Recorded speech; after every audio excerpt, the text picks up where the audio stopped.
So you know the drill. We should be always umpisa hanggang matapos. Pero walang katapusan talaga. Umpisa hanggang tuloy-tuloy.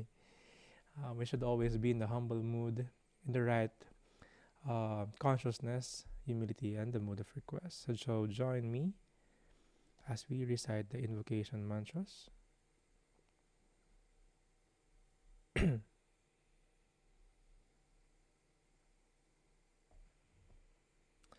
Om Agyanatimirandasya Jananjana Salakaya Chakshurunmilitam Yena Tashmai Shri Gurave Namaha Nama Om Vishnupadaya Krishna Prashtaya Bhutale Srimate Bhaktivedanta Swami Niti Namine Namaste Sarasvati Deve Gauravani Pacharine Nirvisesha Sunyavadi Paschatya Desatarine Vancha Kalpatarubhyascha Kripa Sindhuvya Evacha Patitanam Pavanevyo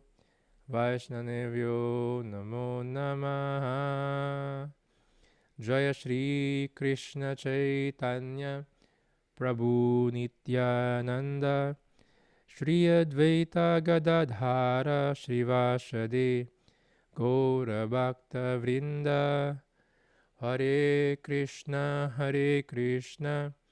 Krishna Krishna Hare Hare Hare Rama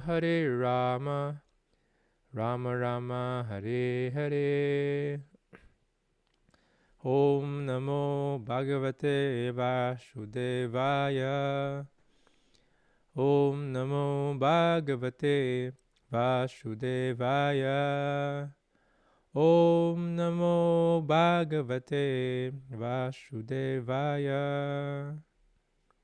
So those are our invocation mantras. Again, if you want to read the whole invocation mantra, you can try to check out, please. Yung mga libro that you got, the Bhagavad Gita, is not for display. Again, it is for studying, for reading. So, we are at our few last leg. And previously, we discussed about home kasi this is our temporary place. Ito yung hotel natin. It will be a hindrance to go to our destination if we are attached in that current situation. We must perform yung best of our abilities, skill set, and responsibilities while we are staying here. Our duties and responsibilities should be done more than the call of duty. Kasi the reason that we have is much more deeper than material reasons. We should use our skill set and yung mga meron tayo in devotional service. Just like Arjuna, he have to fight kasi soldier siya. So home, if not, you'll stay here on and on and over and over. Just like the banyan tree, up and down ka lang doon, paikot-ikot ka lang. Hindi mo alam na you're just having a travel in that same tree. Even going to higher planetary system or heavenly planet are still material. So hindi natin goal yun. So we need to transcend to that material plane para makabalik tayo kay Krishna, back home, back to Godhead. And then yung thin, subtle na layer na yon na humahalang, it is because of our desires. If we have a lot of desires, it will be, lalo-lalo na kung material desires, it will be a hindrance para sa atin. Kaya we are practicing Krishna consciousness para yung mga desires natin materially may purify. It will be harder to learn if you have half full ng water dun sa baso mo. Lalo-lalo na yung ang dami nating alam, ang dami nating practice. You're trying to incorporate everything. No? Habang feeling mo you know it all. Mas lalo kung walang alam. And the greatest student is those who are always in the mood of inquiry and humility. Yan. And if one thinks that he's greater than the teacher, like si Arjuna, never niya inisip yun. There is a big offense. That is a big false ego. And who is the maintainer of this body, mind, and soul? That is Krishna. Sarvasya chaha mirdisana visto matahas mirtigyana mapohanam cha. Si Krishna in everyone's heart, He is there. He is giving knowledge, forgetfulness, and remembrance. That's 15.15. Because He could maintain. He could maintain, sabi nga ni Milk. The more you know, the more you don't know. Yes. The forgetfulness in knowledge na meron tayo, galing lang kay Krishna. He can easily get it. He can easily give it. Diba? And there's the three essence ng itong verse na to, which is si Krishna, the super soul, the supreme soul, siya yung supreme personality of Godhead, tayo na mga conditioned soul, and may mga souls na infallible, or mga nasa spiritual world na. And sometimes they have to go here para tulungan tayo. So, ang ating God, next na chapter natin, 16, Divine and Demoniac, we discuss about the inner demons and yung mga divine qualities that we want to develop. Hopefully, nabasa niyo yung mga chart. It's not a chart para tignan mo yung mga kapitbahay mo saka yung kapatid mo, yung asawa mo. Parang demon yung asawa. It is for us to check kung asan tayo, how we could develop ourselves. And by the help, of course, ang ating mga spiritual teachers, association ng mga like-minded person, we could develop the divine qualities. If you are having the association of those who have demoniac qualities, hawa-hawa yan, of course. So may opinions and outlook sila. Ano daw yung 3 gates of hell? Sino nakakatanda nun? 3 gates of hell. L-A-G.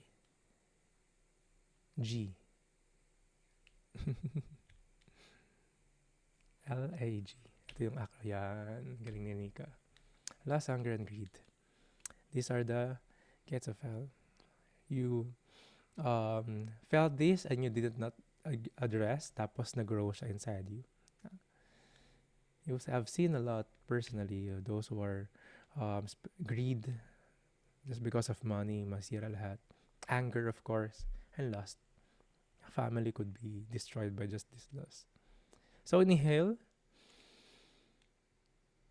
We're entering sa atin chapter 17, Essence of Bhagavad Gita, the division of faith. There are different phases ng practices. Just like wearing mask. Different faces. You wear one mask, different face na kagad yung hindi yung facial mask. yung mask talaga na na may different faces. Hindi yung surgical mask, I mean.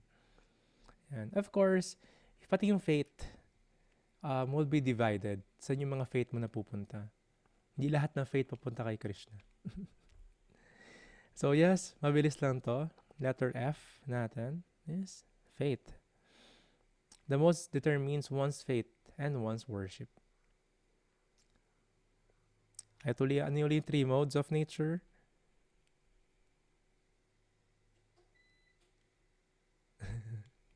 Satya and Raja, saka Tama.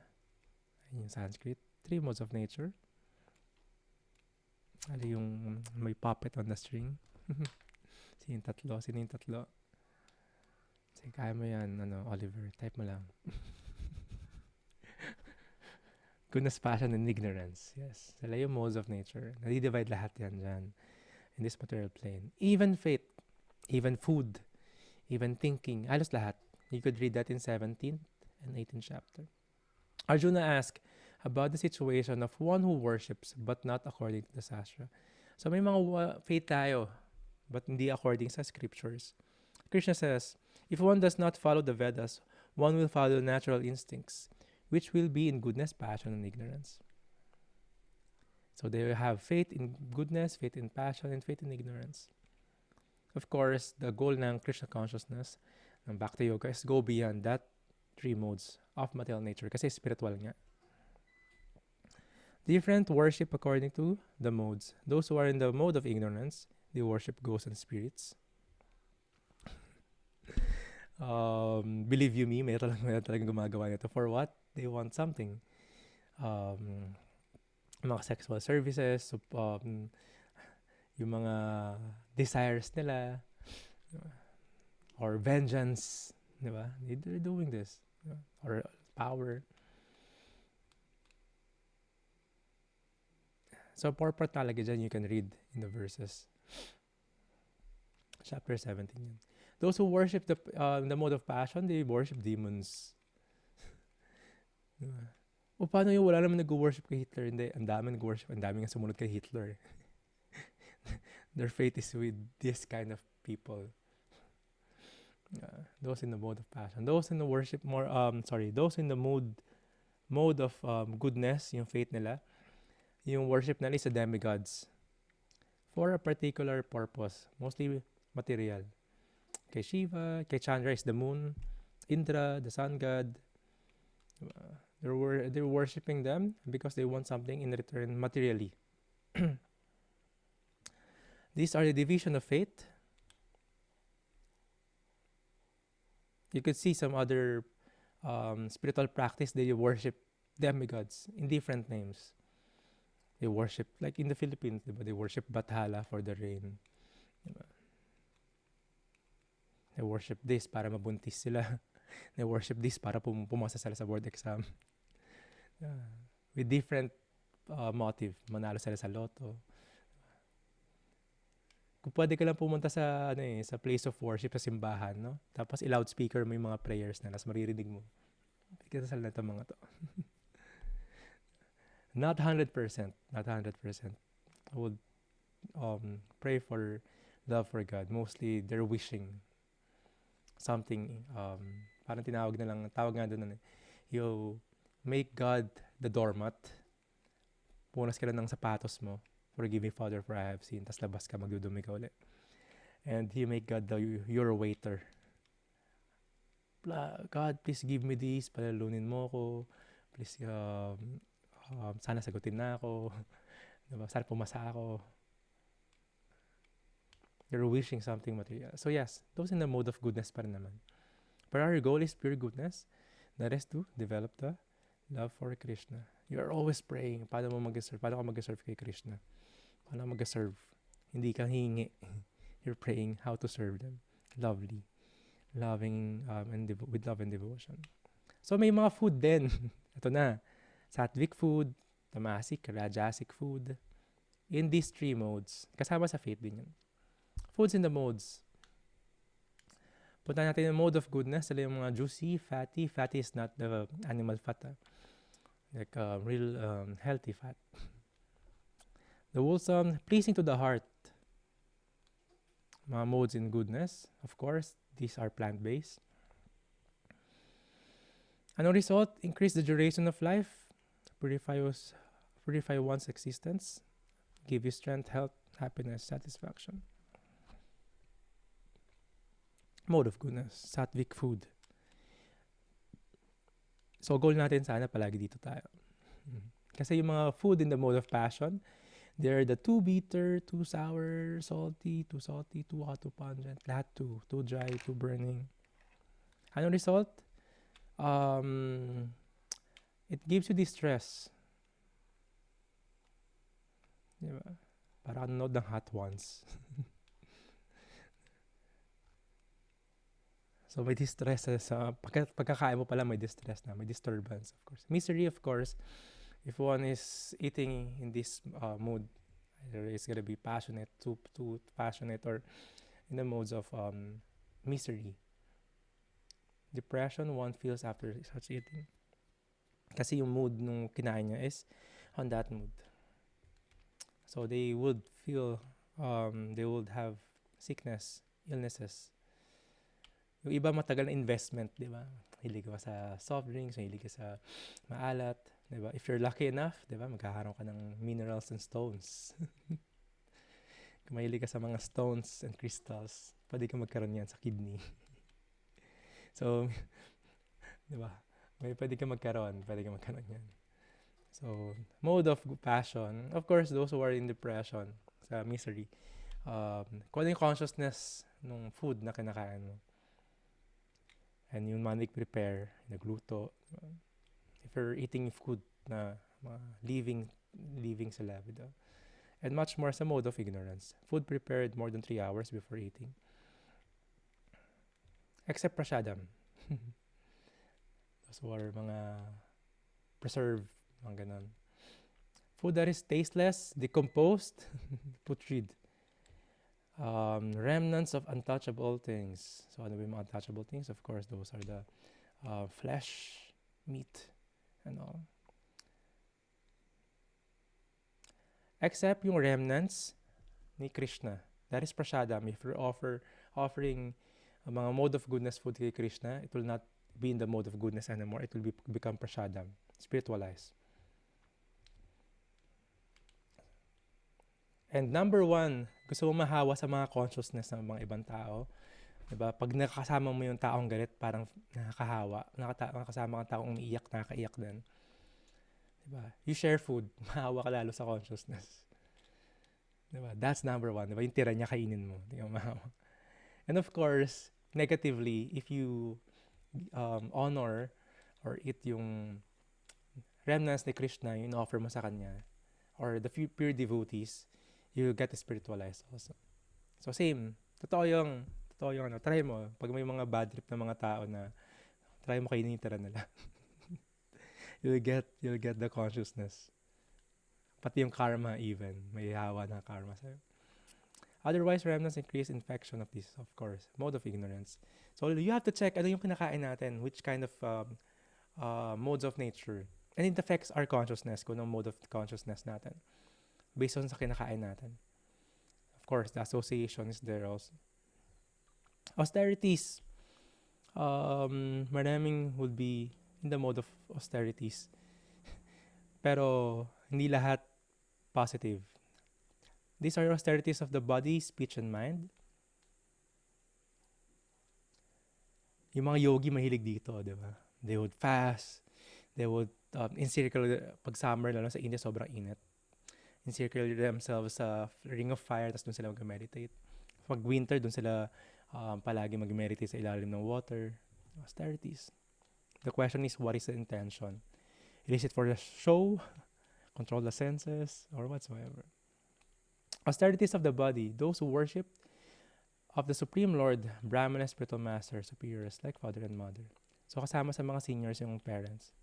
We worship them in different levels. Sometimes you bow down. Pilipinas, de mano. So that's austerity of the body. Like you offer incense, you're doing things, diba? If you're working, then the fruit of your labor, the money, you buy fruits for Krishna, you offer, or you help up to spread Krishna consciousness, you donate to the Brahmanas, you donate to temple or kay Krishna. That's austerity of the body. Even just simply bowing down. Cleanliness, of course. You have to maintain it very clean. Sabi nga, cleanliness is godliness. Hindi next to. That's in the mode of goodness already. And you could perform easily spiritual activities. Of course, simplicity, simple living, higher thinking. Celibacy, that's number 1. Maraming enamored sa Kundalini. Have talked to a lot. The only thing is, they don't know practice celibacy. Kung ano yung mga, alam mo yung sa logo nga ng pharmacy or ng medicine, di ba? Umikot na ganun, Kundalini. Ikot sa mga chakra. If one is not practicing Kundalini, celibacy, one could not do that. That's the ojas. The most vital fluid na meron yung tao that could produce a life. I mean, help produce a life. A body. Bago para pumasok ang soul. And if one is wasting that, you're just wasting your energy. Ang daming depressed. Ang daming, wala palagi sa mood. Try to be celibate. Even for some time, kung kaya mo. Mag-iba yung mood mo. And if you really want to practice yoga, This is one of the yama niyama, rules and regulation of practice of yoga. Of course, not all could practice this, but you could try.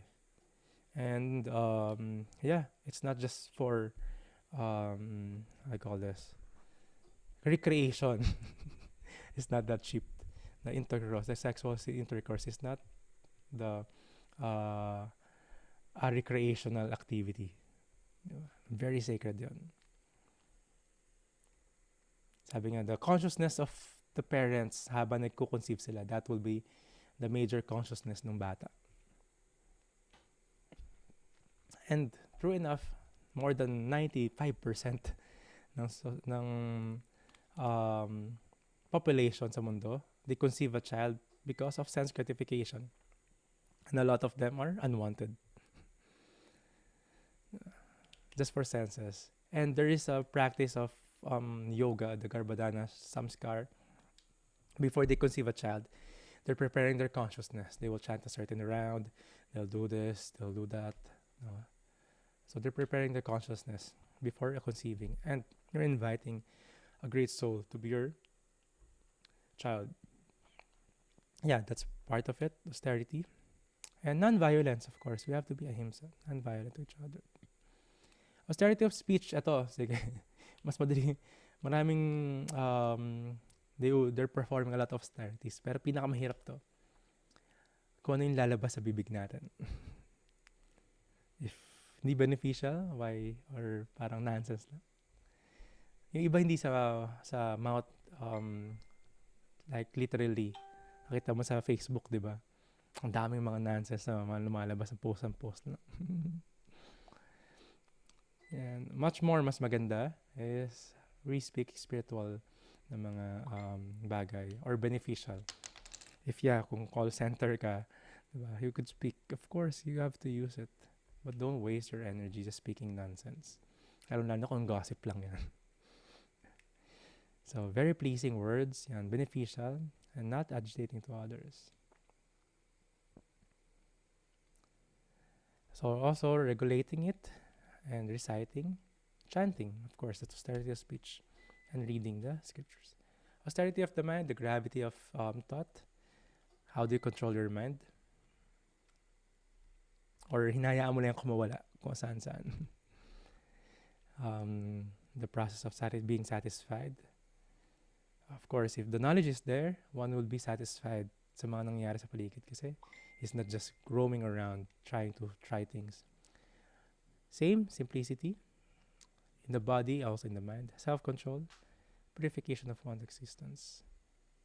So I'll forward everything to you. Then, of course, there's austerity in goodness, passion, and ignorance.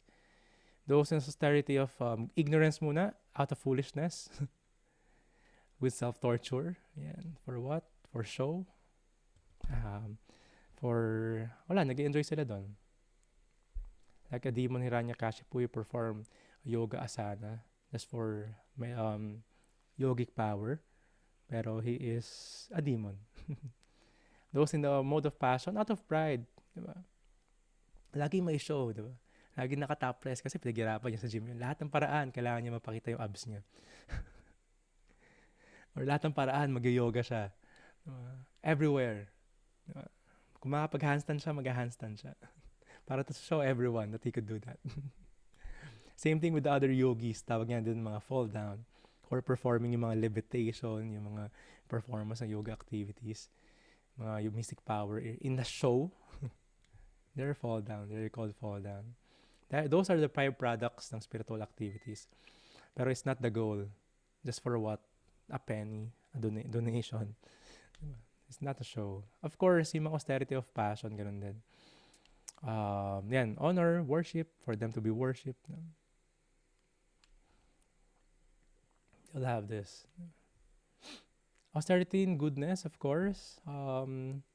For the sake of Krishna, for the sake of help sa iba. Sila yung pwedeng, yung mga lelo lang, hindi mo kailangan i-show off.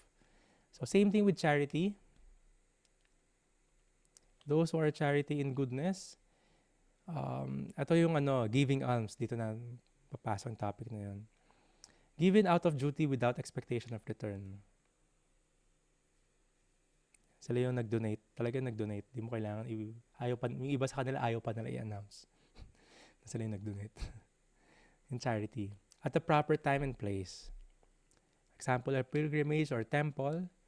Kasi they will use the money that you give in worship kay Krishna, in spreading Krishna consciousness.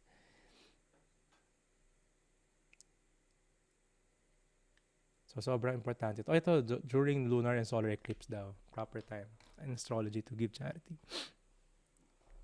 Kasi, if you give charity and money, tapos gagamitin niyo sa masama, kasama ka sa karma.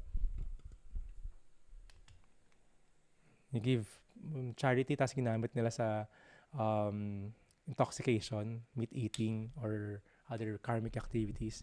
Kasama sa karma because ikaw yung agent. Even you don't know it. Bad trip, no? So, parang in-scam. Example of 40%, of course, the Brahmanas or Vaishnava. They receive charity and they give the charity to those who need it. And they use yung money or other facilities that are given as charity for spreading Krishna consciousness. They do not keep it to themselves. So yan, condemned charity given to a poor but unworthy candidate. Such charity does not offer any spiritual advancement. Yes. Bibigyan ng charity, tapos yung binigyan mo ng charity are supporting big industries that is destroying the earth, abusing the animals, or abusing, it's a big business in charity na to. Sobra. I think sa conspiracy din-discuss din yun. It's a big business. Tax-free. Yung tax-free yung mga So we should know. Charity in the mode of passion, expectation and some return. May kapalit. Mas malaki yung banner. Desire for fruity results. Yung iba, they do give charity kasi alam nila may good karma. So hindi natin yung goal. Yung elevation to heaven, the kingdom. Para mapunta sa heaven, kailangan mo daw gawin to. So it's not our goal. Kasi it's still this spiritual plane. I mean, material plane, not spiritual plane. They're in a grudging mood yung again sa kanila. Charity in mode of passion. Charity in the mode of ignorance. In pure places, in proper time, unworthy person. Diba? Lalo na pag ginamit sa intoxication, gambling, sexual intercourse, yung mga other abominable activities. Yung pera mo ginamit nila para doon. Kasama ka sa karma nun. So, result of course will differ. So, kung magbibigay yung charity, we should actually give charity. Diba? Because if we are working, lahat ng money is parang vehicle ng karma. Para hindi ka rin damay dun sa karma na yon, you donate. And those who are rich person, they know how to clean the money. Yung mga old rich talaga, alam nila yun. The Chinese, nasa tradition nila yung mga old African, Indian of course, alam nila yun. That's why they give charity. So, yung mga money, yung mga sins na money, hindi basta-basta na makuha yung mga karma. Of course, if you could not perform spiritual activities like stay in the temple, help in the temple, you could help in spreading this Krishna consciousness by supporting in your own small creative ways. So those are in the form of charity. So ingat kayo kung saan yung bibigay yung charity ninyo. Not na hindi lang nakita mo gusto magbigay, okay ka na. Kung ano yung mga binibigyan mo, damay ka doon. Nagbigay ka na nga, nadamay ka pa sa kasalanan. Enjoyer of everything, Om Tat Sat. We were hearing always this. Because it's Krishna, Om is Krishna. That is like a general name niya. Sat is the activity dedicated to the pleasure of Krishna. And Tat is detached. Your activity for Krishna, that's Om and Sat, but the result, you should be detached. That's Krishna consciousness. You do your activity, like Arjuna, you must fight, But be detached sa result kung anong mangyari sa fight na yan. But you have to do it better, best, and also offer it to me. Ayun sabi ni Krishna. So that is faith. So yung mga three modes of material nature, describe natin yung faith, yung food, yung charity, yung austerities, yung different. And madami pa to actually. Mapakita natin mamaya yung chart. And joy of everything, it's Krishna. We cannot think that we're the enjoyer. Hindi mangyayari yun. But if nag-enjoy si Krishna, you'll feel satisfied. Mag-enjoy ka. Pero if you want na ikaw yung center, na trust me, it is just temporary. Inhale. We are at the last chapter ng Bhagavad Gita, the perfection of renunciation. Ang ating acronym is SMILE. So, sobrang importante ito. Ito yung summary of Karma Yoga, the activities. So, ayan, may mode of ignorance. Kailangan daw we perform our activities. We should be renounced with the result. Because if you are attached sa result, you will be in passion. Or yung iba, ayaw nila gamitin yung mga, they escape. Ayaw nila gamitin yung facilities. Because they thought na it will bind them or magiging attached sila. But the real detachment is you're doing it but you are not attached to the result. So in mode of passion, feeling nila ayaw, parang escape. Parang si Arjuna, alis na lang siya. Again, you could read, the root of entanglement is the materialistic mentality with which we acting ourselves the controller and enjoyer, thinking that we are the doer. Tayo yung kumikilos lang. Tayo nag-enjoy.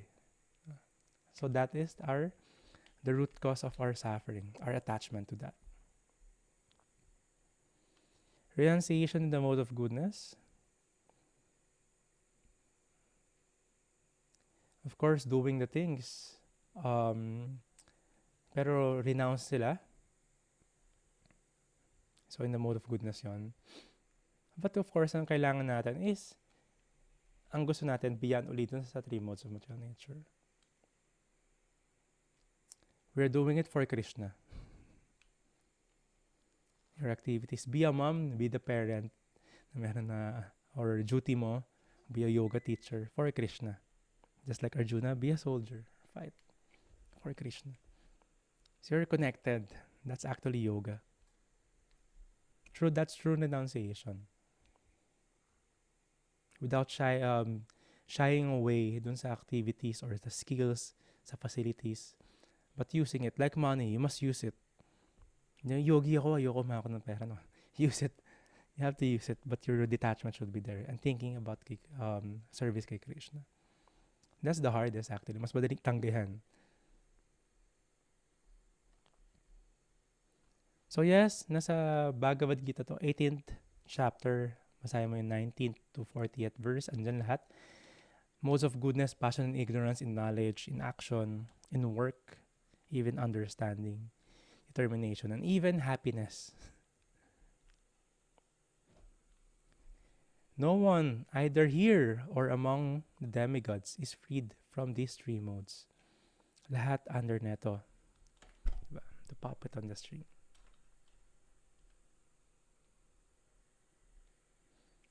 And this is the ideal worker. Letter I natin sa smile. These are the divisions of society, social orders. Again, yung iba ginamit to sa caste order or caste system to discriminate. Hindi talaga para yun doon. These are the Brahmanas. Those are in the priestly orders. Kshatriyas, those are administrative. Vaishyas, mga businessmen. Sudras, those who are laborers. Or Varna, the four Varnas. Ano yung mga qualities nila? Yung Sudra, they do labors and service. They're happy and satisfied. They do farming. Lagi gawin mo silang mayor. Ayaw nila. They want to farm. They want to do this labor. Satisfied sila doon.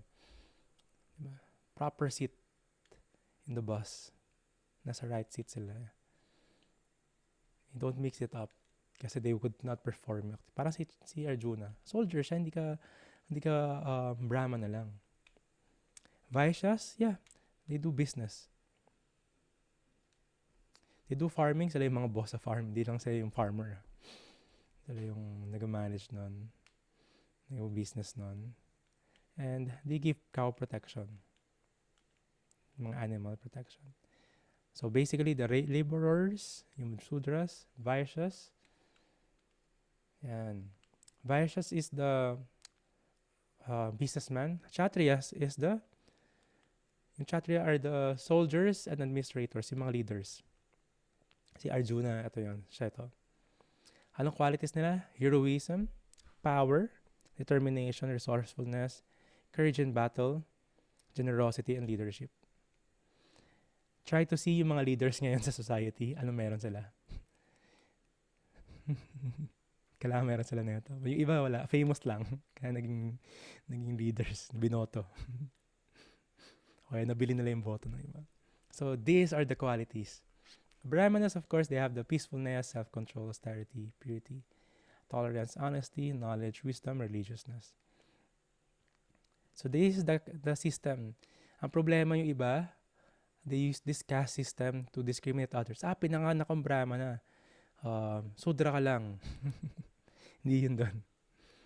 Hindi yun because pinanganak ka sa family na yun. It is based on qualities.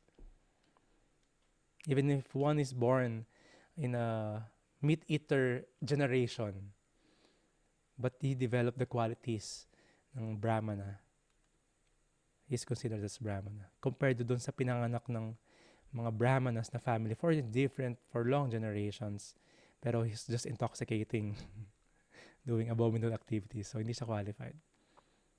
Again, this is used to place right people in the right position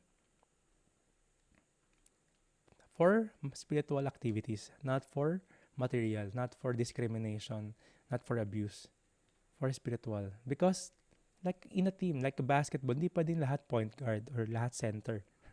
Kanya kasi ng role, kanya kasi ng team play, di ba?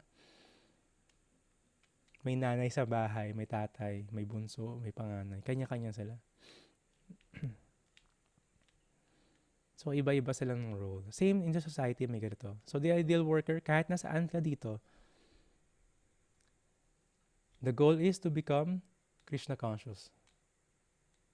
Yeah, tama yung sabi ni Erin. This not just taken to the extreme. This is taken in India pervertedly. Diba? Si Hitler, nagbasa siya ng Vedas. Kaya nakita mo yung swastika tunis niya, ginawa niyang Nazi sign. He wanted to use this kind of Varna system, but pervertedly. Mga Aryans. Pero mga pretender Aryans naman sila. Ang mga Aryans sila yung mga high quality, first class people. Pero sila no. Sila yung extreme. Yan. For these castes.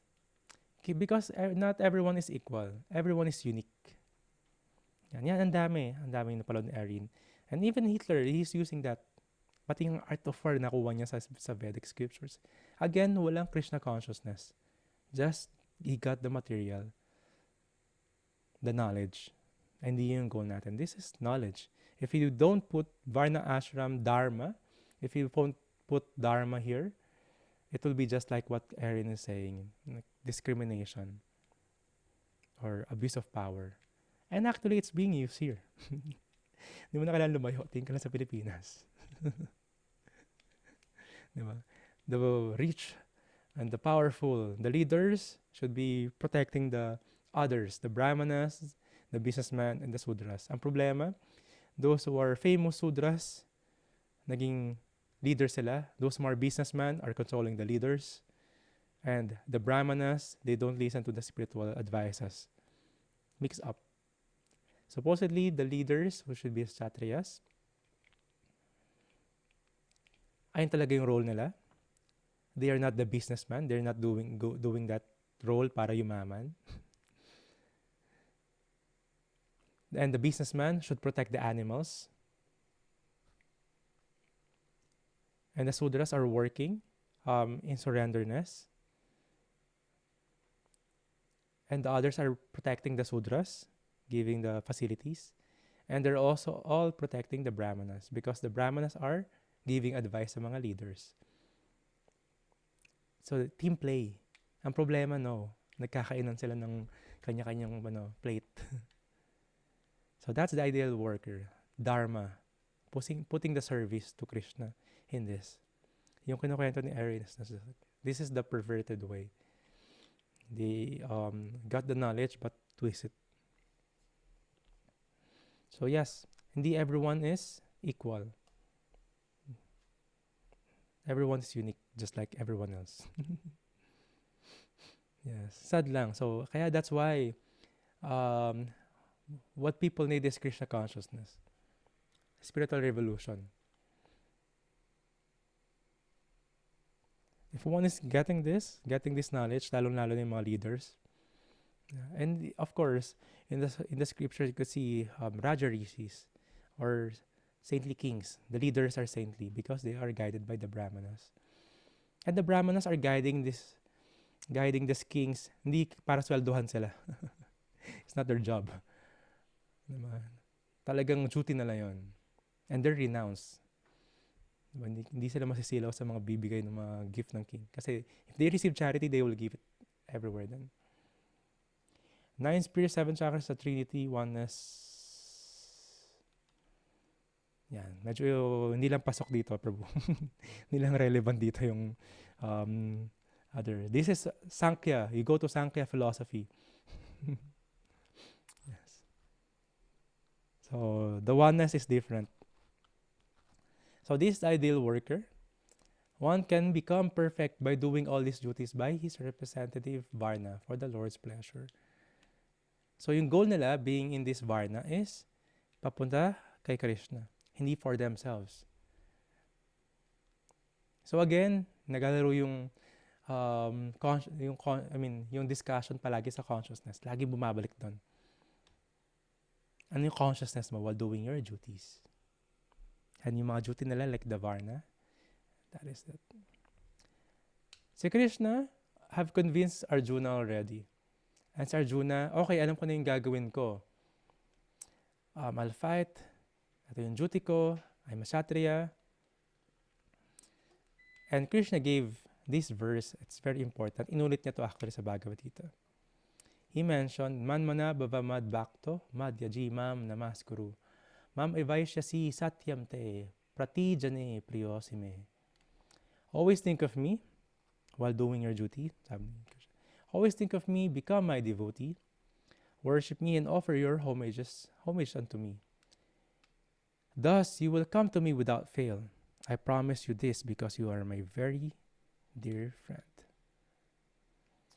So while doing our duty, ito lang yung kailangan mong gawin. Always think of Krishna, become Krishna's devotee. You worship Krishna in different forms, the mind, body, intelligence. And you offer homages kay Krishna. You pray, you chant the mantras. Thus, you will come to Krishna without fail. Sabi ni Krishna yan. Because you're building a relationship kay Krishna. Like, very dear friend. Not normal friend, very dear friend. Very personal. Para kang ba nililigaw, spoon feeding. Ito na yun, no? Para sagutin kita, ito yun. Gagawin mo lang to. And how to become fearless, doing all these duties, having all the circumstances. Krishna mentioned, Sarva Dharman Parityaja, Mamekam Saranam Vaja, Aham Tvam Sarva Papevyo, Moksha Yishyami Masuchaha. Abandon all varieties of religion and just surrender unto me. I shall deliver you from all sinful reactions. Do not fear. So these yoga ladders and other practices, sabi ni Krishna, no, just abandon them. The main essence is you surrender to Krishna. I shall deliver you. Aham Tvam Sarva Papevyo. Sarva is all. Papa or Papevyo is sin. Lahat ng karma mo tanggal. The only way for you to remove the karma is surrendering with love and devotion kay Krishna. Si Krishna bahala magtanggal nun. Absuelto ka kay Krishna. Do not fear. So if you have your duty like si Arjuna, you have to fight in the war. No, wala kang sin dyan. Out ka dyan. Just like in the present war, ganun din. Diba? If a soldier killed an enemy, wala siyang kaso. Wala siyang murder case. Kasi mayroon siyang utos galing sa taas. Pero if he killed someone, pero walang chain of orders, chain of command, diba? Court martial siya. That's murder. So if one performs his activities around, of course, ang daming mga activities, bawat kilos mo may good and bad karma. Absuelto ka doon. Kasi you have Krishna with you. Do not fear. In all circumstances, you'll become fearless. You'll be karma-free, good and bad. So why worry? So it might seem na yung result ng activities mo is bad or good. Ba't mag-worry? Detach ka nga doon eh. You're performing your duty. So, good result, bad result, ang kinukuha ni Krishna yung love and devotion mo sa Kanya. So, hindi mo kailangan mag-worry. Hindi mo kailangan maging fearful. Sabi ni Krishna, Masuchaha. Do not fear, Krishna. Sabi ni Krishna yun. Do not fear, Arjuna. Why? You got Krishna with you. Yeah. Kasama si Krishna, ano yung magiging fear mo? Like in the war. Fear ni Arjuna doon. And you don't need to practice a lot of, sabi nga ni Krishna, a lot of detailed na mga practices. Some, it will be the help. Pero kay Krishna, the express elevator. Ito yung goal mo, di ba? Hindi mo kailangang bumaba each floor o umakit lahat ng hagdanan to check out. Ano kaya meron dito? Try ko nga to. Just try ko nga to. Little did you know, ubos na yung life mo. Kakatry ng mga bagay-bagay lang. That's why knowledge is there. The first class intelligence is could learn. Those who could learn by hearing. Of course, kanino ka mag-hear? Sa bona fide spiritual teacher. Yan. Oh, this was describing that very important verse, 1866. So I'll forward this to you. Importance of Masucha indicates do not fear or hesitate. One who would have perplexities in the practice, but just continue spiritual activities. Alam po ba yung ibang taste and happiness na makukuha mo sa iba? Let's continue. There will be, of course, beginner's enthusiasm. Ang sarap mag-chant, ang sarap mag-practice ng Bhakti Yoga sa umpisa. Pero the main thing is the maintenance. How will you maintain it? The sadhana. Kapag masaya ka na ba? Are you still remembering Krishna? O pag malungkot ka lang? That's very important. And ano yung end result? Very important ending sweet note ni Krishna. These are from the verses 67 to 71. This confidential knowledge may never be explained to those who are not austere or devoted or engaged in devotional service, nor to one who is envious of me. Hindi siya maintindihan ng mga taong without love and devotion. Hindi nag-serve kay Krishna or envious lang kay Krishna. But if one, sabi ni Krishna, for one who explains the supreme secret to the devotees, pure devotional service is guaranteed. And at the end, he will come back to me. If you share this book to your friends, people around you, even without explaining, but just sharing the book na to, it is very pleasing kay Krishna. Because you're spreading love para kay Krishna. And that will please Krishna even more. There is no servant in this world more dear to me than he, nor will there ever be one more dear. Si Krishna nagsabi, that's the highest. Not those who are performing mystic yoga. Ano yun, parang Krishna love kita kaya mag-perform ako ng powers. Hindi. Okay, lulutang ako Krishna. Ibig sabihin na to love kita. Hindi yung love of God. Hindi yung bhakti. Krishna, I will control my breath ha. Ibig sabihin na to love kita. No. The action of love is in devotional service. And I declare that he who studies this sacred conversation of ours worship me by his intelligence. So that's why everyone is benefited. We are studying this. We're worshiping Krishna by our intelligence. And Krishna is so pleased. Sabi nga niya, I declare. Si Krishna mismo nagsabi. And one who listens with faith and without envy becomes free from sinful reactions and attains to the auspicious planets where the pious dwell. Kahit nakikinig ka lang, kahit di mo pa naintindihan. Of course, this deep yoga philosophy, although we're just scratching the surface, even if we don't understand it, but we listen very carefully, you'll automatically go to the planets where the pious dwell in the next lives. Because that's Krishna's words. And that is the end ng Bhagavad Gita. Summary of Karma Yoga and explain kung ano yung activities natin and different modes of nature. And ang ideal worker, even kung nasaan kang caste, kung nasaan ka social order, kung anong duties and responsibilities mo.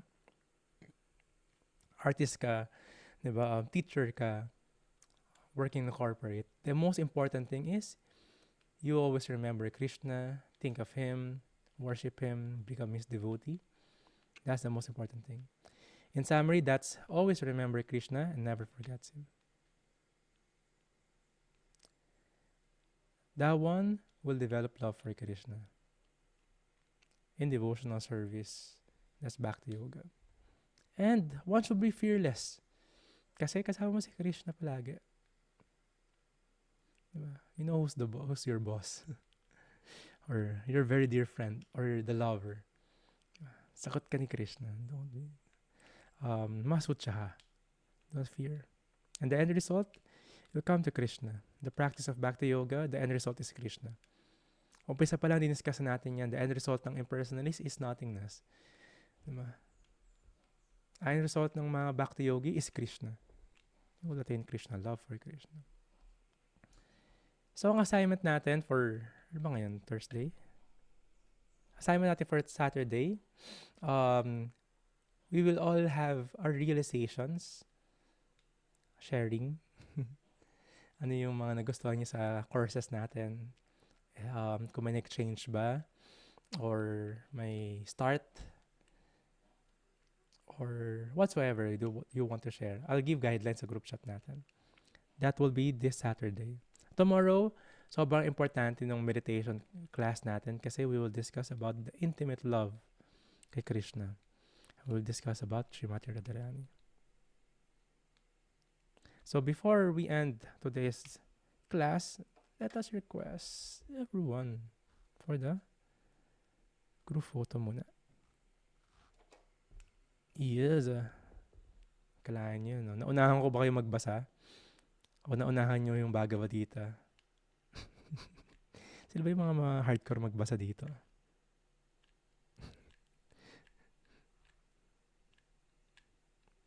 When I was younger, ang dami ko na, although hanggang ngayon pa rin naman, pero mas onti na lang sila. Yan talagang hardcore magbasa. Pag umupo, talagang di aalis. They're studying. Even. Yes. Pero ngayon, medyo wala na, no? Hardcore na mag-Netflix. Mag-binge, no? So, yan. Picture mo tayo, everyone. Nasa labas si Pebs. Hello. I'll be visiting Manila. Probably Saturday. Sabihin ko kayo. Count of 3, everyone. 1, 2, 3. One more. Hare Krishna. 1, 2, 3. Maraming salamat.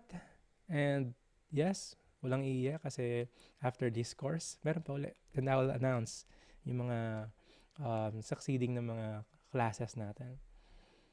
And Hare Krishna sa ating, yan, kay Adam, Prabhu, Hare Krishna.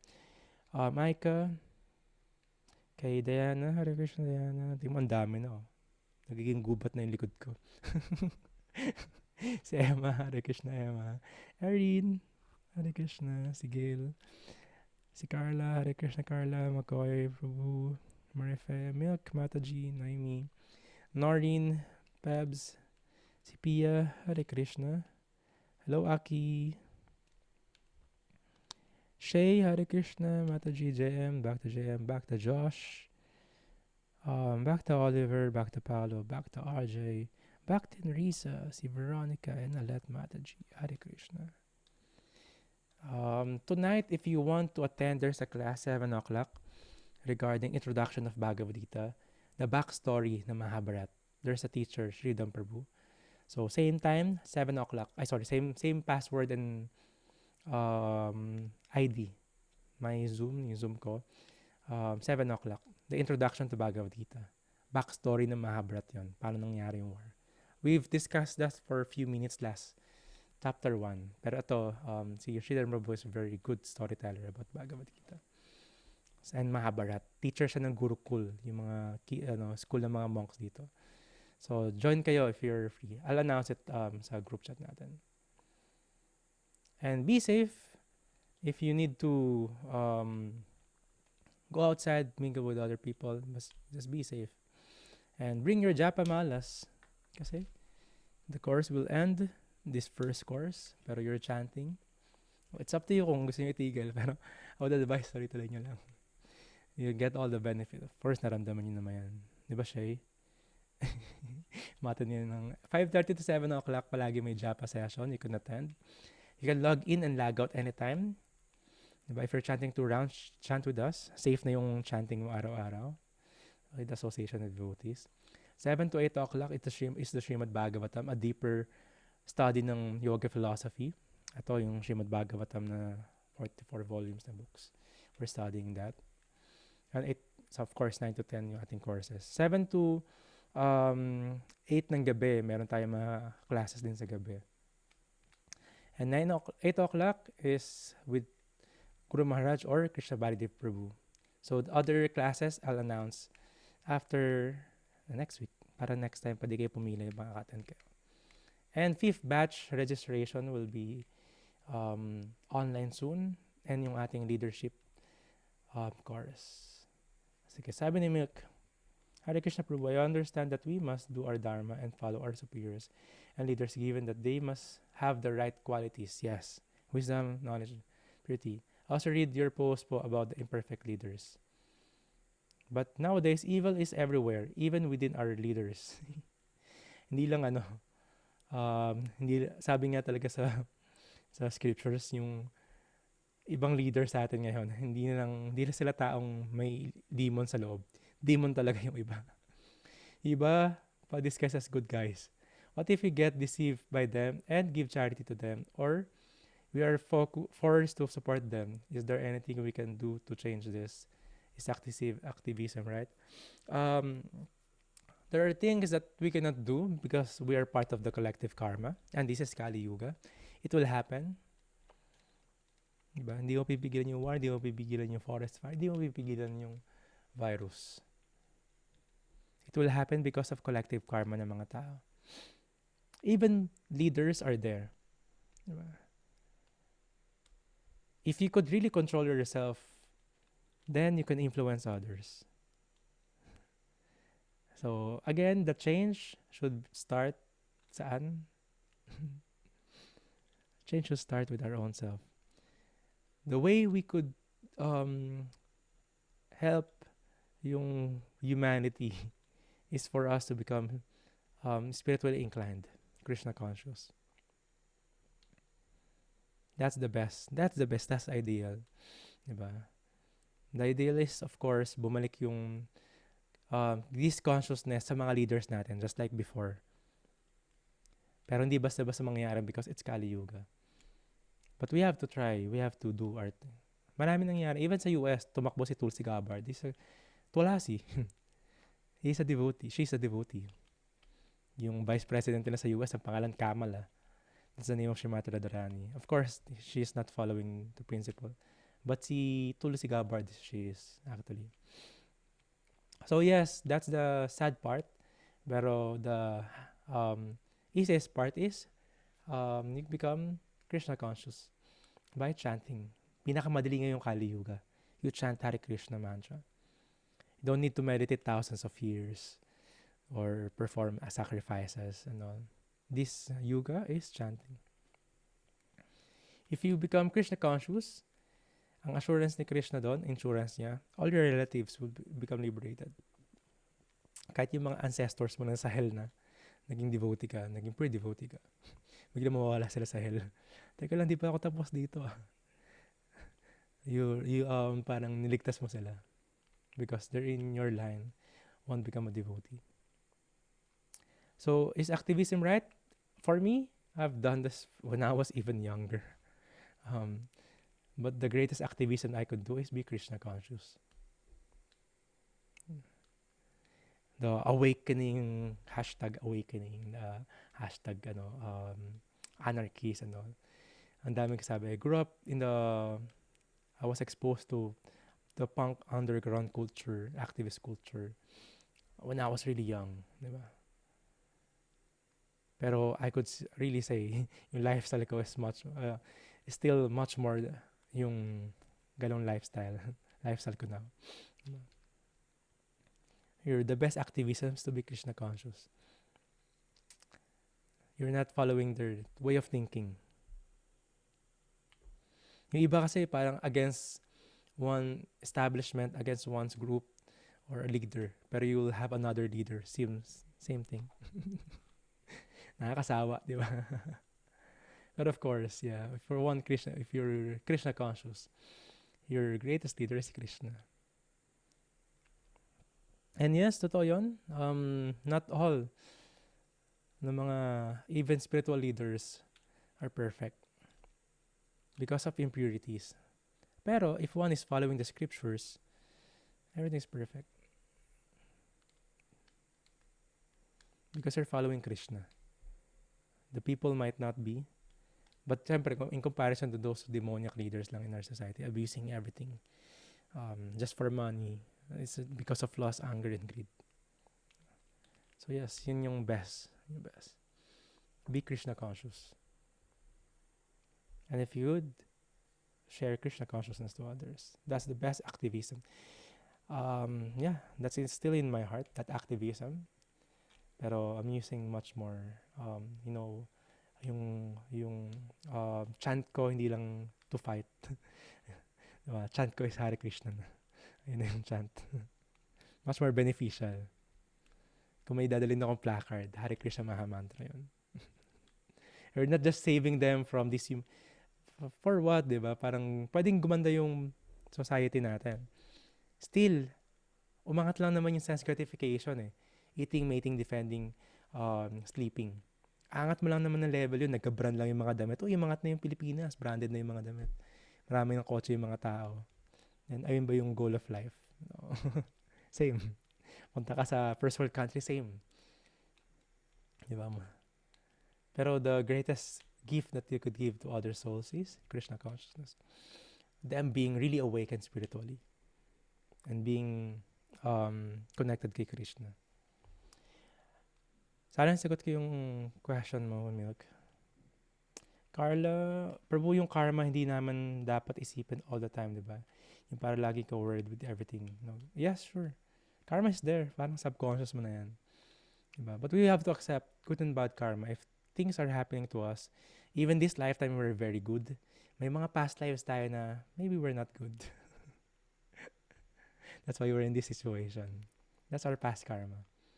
Pero sino lang makakatanggal ng karma natin? Sarva papebyo. Aham twam. Aham me. I will deliver you from all the sin. That's Krishna. Kasi you're becoming Krishna conscious. Soldier ka na ni Krishna. In Bhakti Yoga, in love. So lahat nun, absuelto ka dun. So that's the thing. We must be conscious not with our karma, but with Krishna. Sabi ni Krishna, diba, think of me. Worship me. Diba? Hindi naman sabing think of karma. So hayaan mo lang yung karma mo. But don't make a lot of karma then. More karma. Be Krishna conscious para karma yung dumating. Everyday high with Krishna. Naka-good vibes, yes. Naka-Krishna vibe. Solid po yung mga kanta ng Shelter. Yes, you can listen to that. That is Raghunath Das. Siya rin yung podcast host sa Wisdom of the Sages. Siya rin yung sa Youth of Today and Better Than 1,000. Very good person. One of the seniors. Totoo ba ang levitation and telekinesis? Yeah, totoo yun. Levitation. The question is para saan ulit? Diba? Sakay ka aeroplano, nag-levitate ka na rin naman. Or, diba, parang, spend ka ng years to practice levitation, angat ka lang ng few inches. Better than chant, use the time wisely. So, same, diba? Yung mga yogi sa Kumbh Mela, sa dulo ng Himalayas, andun yung almost start ng Ganges River. Pag deep nila down, pag angat nila sa may lowlands na sila ng India, kaya nila mag-teleport. Meron nga daw doon, fire sacrifice. Pagpasok ng isang yogi doon sa isang fire, lumabas sa kabilang fire. Pero still, what is the purpose? Mag-create ka ng fire, kuha ka ng lighter. Iba, by mantras, kaya nila mag-produce ng fire. Kuha ng lighter. So, still material. Lilipad ka, di punta ka sa aeroplano. You want to have mental telepathy? Di ba, magka-chat nga kami ni Oliver palagi, di ba? Kailangan ng mental telepathy, pwede ko na magpa-load eh. Better use the time for Krishna consciousness. So, gets me yung intelligence, yung right use of intelligence. Yung iba kasi enamored eh. Or masyadong, masyadong na-hype up lang sila. Yung bago to. Tapos gagawin nila. Pero anong real purpose? To show off? Ikaw bida? Kasi yung mga bata tayo, mahilig tayo sa superhero. Ikaw, superhero ka na rin. No, the real magic is changing one's heart. Diba? Yung ibang tao, yung puso ng tao, ma-melt mo by the love ni Krishna. That's the real magic. Rather than this, dahil supernatural activities na pwedeng gawin. Exactly. So, that's Krishna consciousness. Do not be enamored with these flowery words ng Vedas, ng mga na-offer ng mga kung ano. You could spend your years of your life practicing that for what? Levitation. Hindi ka ma-save niyan eh, di ba? Ma-save niyan sa life and death situation eh. Mababaksak na yung building, mag-mental telepathy ka. Tulungan mo ako. So, better chant, use your time para kay Krishna. Same thing, si Hitler din naman, matalino siya, may mga advisor siya pero ginamit niya in the wrong thing, in the wrong purpose. Di ba? Ginamit niya for massacre, for mass distinction ng mga tao. Di ba? Wrong use of caste system. So again, if one is Krishna conscious, and one have a teacher, hindi ka basta-basta may illusion. So, yes, hopefully nasagot natin yung mga questions. Si Josh, nag-levitate ka ba? Sabi nga daw yung mga yogi, kaya sa matted hair, yung mga mystic powers nila nasa matted hair, sa dreads nila. Baka may power to si Josh. Naka-dreads to eh. Yes, maraming salamat. And I'll see you tomorrow. And if you want, you can prepare for your realization this Saturday. So, kwentuhan tayo ulit sa Sabado. And tonight, if you want to join and learn how the Bhagavad Gita started, a little backstory from the Mahabharata, you can join. 7 o'clock. And same room, same password. Maraming salamat, Hare Krishna. And I'll see you tomorrow or tonight. Hare Krishna. Sige, work ka na dyan, Pabs. Haribol.